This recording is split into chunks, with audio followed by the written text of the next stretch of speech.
China ہمیشہ سے dead trap diplomacy پہ چلا ہے.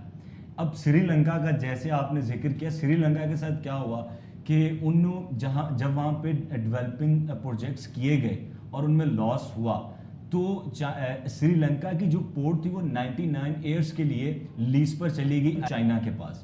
تو کیا پاکستان میں چائنا یہ کرنے جا رہا ہے؟ کیونکہ اگر ہم چائنا کی طرف آتے ہیں, ٹھیک ہے, تو چائنا تو وہ بہت فیمس ہے پوری دنیا میں ڈیڈ ٹریپ ڈپلومیسی کے لیے. ٹھیک ہے, دیکھیں ہمارے اور سری لنکا کے سرکمسٹانسز میں بڑا ڈفرینس ہے. ہمارے ہاں گوادر سے چائنا کو اگر سیکیورٹی نہیں ملتی جی تو چائنا کوئی اوپن ایڈوانس پالیسی امپلیمنٹ نہیں کر سکتا بائی ہز ٹولز. جی, اس میں جب تک ہمارے اسٹیک عسکری ادارے حکومت اس کو گارنٹی نہیں کرتے تو چائنا آپ دیکھیں 3 سال کے اندر خان صاحب کی گورنمنٹ میں جی, وہ کوئی پالیسی کی کنٹینیوٹی نہیں رکھ سکا. تو اگر وہ ڈائریکٹ ٹریپ میں بھی جاتا ہے تو وداؤٹ ہماری عسکری ادارے کے اور حکومت کے وہ سروائیو نہیں کر سکتا. جی. نمبر 2, چائنا کے سری لنکا کے ساتھ نیشنل انٹرسٹ اور ہیں پاکستان کے ساتھ. ہم we are the only one جو ان کے نیچرل الائنس ہیں یا جو ان کو سپورٹ کرتے ہیں بائی آل مینس. ٹھیک ہے, چائنا کا ہمارے علاوہ کوئی ایسا نیچرل الائنس نہیں ہے. جو ایک طرف انڈیا کے ساتھ ٹینشنز ہیں اس کا بارڈرز نہیں ہوتا, ایران, عراق, افغانستان. تو چائنا کو بھی اگر سپر پاور بننا ہے, فائنینشیل چیزوں کو لے کے چلنا ہے, تو ان کو پاکستان کا سروائیول چاہیے اس مد میں. چائنا ہمیں اس لیے بھی ڈوبنے نہیں دے گا کہ ہم اکنامیکل کرائسس یا چیزیں یا اسٹیبلٹی کہ چائنا کو خود سوٹ نہیں کرتا, کیونکہ چائنا کا ایک بہت بڑا اسٹیک ہے گوادر پورٹ کے اوپر.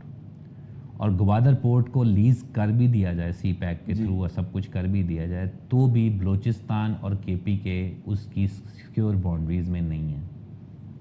رائٹ, پاکستان کسی سو جہاں پہ پاکستانی فوج کو 10 سال لگ گئے تو چائنا کبھی بھی اتنی بڑی enforcement just for Pakistan stack کبھی بھی نہیں ڈپلوائے کرے گا. وہ چھوٹے موٹے قرضے سے ہمیں نکال دے گا. جی.